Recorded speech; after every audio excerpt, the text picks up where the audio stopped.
Salut à tous et bienvenue sur la chaîne.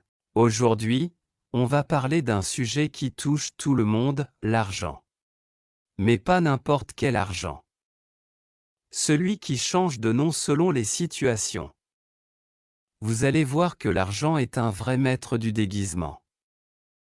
Alors, prêt à découvrir ses nombreuses facettes? C'est parti.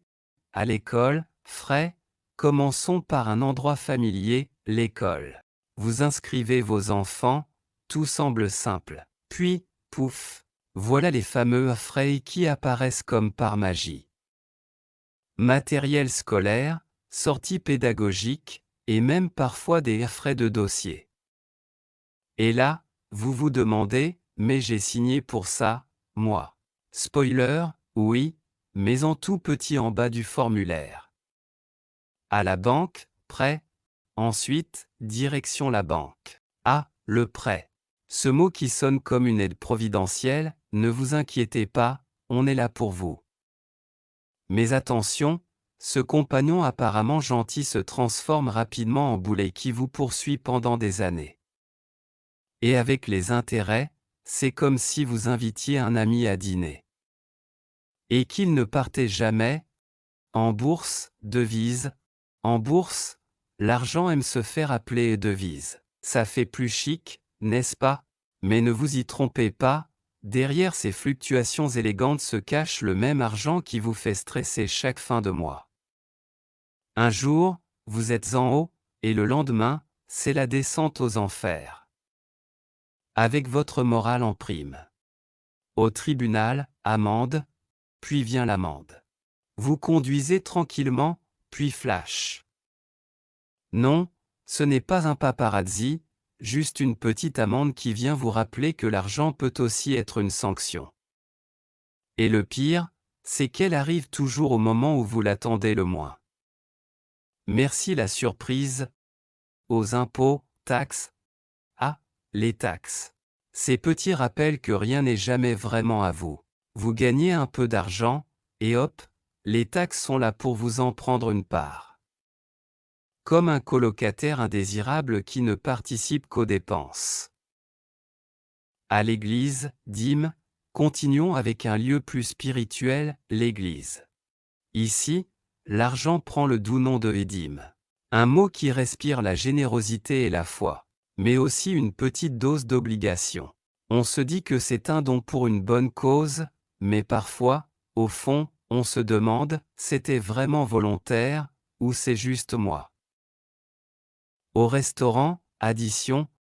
Puis vient un classique, l'addition. Tout va bien, vous profitez d'un bon repas, vous rigolez entre amis. Et là, boum, l'addition arrive. Ce moment où tout le monde commence à regarder son verre d'eau en espérant qu'il devienne magique et pétou. Et évidemment, c'est souvent là que vous regrettez ce dernier dessert. Dans le mariage, dot. Ah, le mariage, ce moment d'amour et de finance. Ici, l'argent porte le nom de dot. Une tradition qui peut faire sourire ou grincer des dents. C'est un joli cadeau pour certains, mais pour d'autres, c'est comme un prêt à taux zéro. Sauf qu'on n'est pas sûr de récupérer quoi que ce soit. Dans l'immobilier, loyer, passons à l'immobilier, où l'argent devient loyer. Chaque mois, vous versez votre part pour avoir un toit. Mais au fond, vous savez que cet investissement ne vous rapportera jamais rien. Une maison nomade, ça vous tente? Chez le fonctionnaire, salaire, pour les fonctionnaires, l'argent se fait plus sérieux et s'appelle salaire. Il arrive ponctuellement, toujours avec un petit sourire. Mais, comme on dit, plus vite reçu, plus vite disparu. C'est un peu comme une visite éclair, sympa, mais trop courte. Chez le chômeur, allocation. En revanche, quand on perd son emploi, l'argent devient allocation. Une petite aide bien utile, mais qui semble toujours fondre comme neige au soleil. Et bien sûr, quand on commence à s'y habituer, elle disparaît. Merci pour le suspense. Chez le retraité, pension, enfin, après une vie de travail, place à la pension. Ce petit montant qui devrait être une récompense. Mais qui, souvent, ressemble à un rappel, vous avez travaillé dur, mais pas trop vite, il reste des factures à payer. Chez l'avocat, honoraire, passons chez l'avocat. Les honoraires, ce terme élégant pour désigner une facture souvent plus salée que prévu. Après chaque consultation, on se dit, mais pourquoi est-ce que ça coûte toujours un peu plus cher, à chaque fois?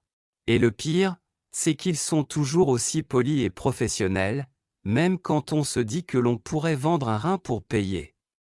Chez le député, émolument.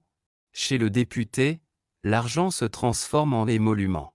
Un mot sophistiqué pour dire un joli salaire. Mais attention, pas question d'énoncer le mot salaire. C'est comme si on disait, non, ce n'est pas un revenu, c'est un honneur. Un peu comme si on nous offrait une médaille, mais avec beaucoup plus de zéros sur le chèque. Chez le kidnappeur, rançon. Chez le kidnappeur, l'argent se cache sous le nom de rançon. Ce genre d'argent qu'on espère ne jamais avoir à payer. Mais parfois, les circonstances sont contre nous, et voilà que l'argent prend une toute nouvelle tournure, un échange. Un peu macabre, mais nécessaire. Chez le voleur, butin. Chez le voleur, l'argent prend le nom de butin. Un mot qui évoque les films d'aventure, la chasse au trésor, mais dans la réalité, il est rarement aussi excitant. Un vol, c'est tout sauf une victoire. Sauf si vous êtes dans un film à suspense, bien sûr. Chez le créancier, dette, et voilà le moment tant redouté, la dette.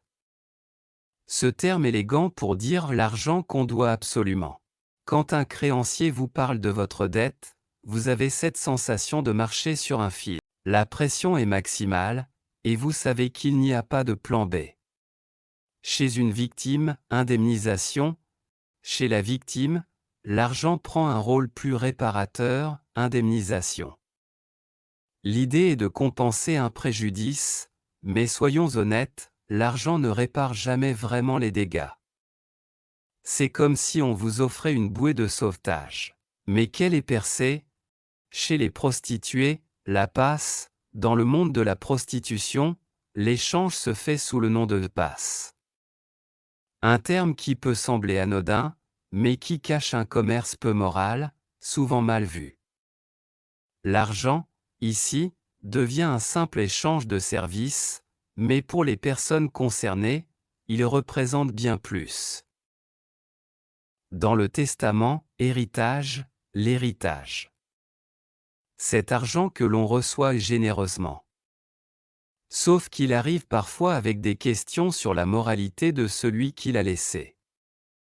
L'héritage, c'est la cerise sur le gâteau de la vie, mais parfois, le gâteau a un goût un peu amer.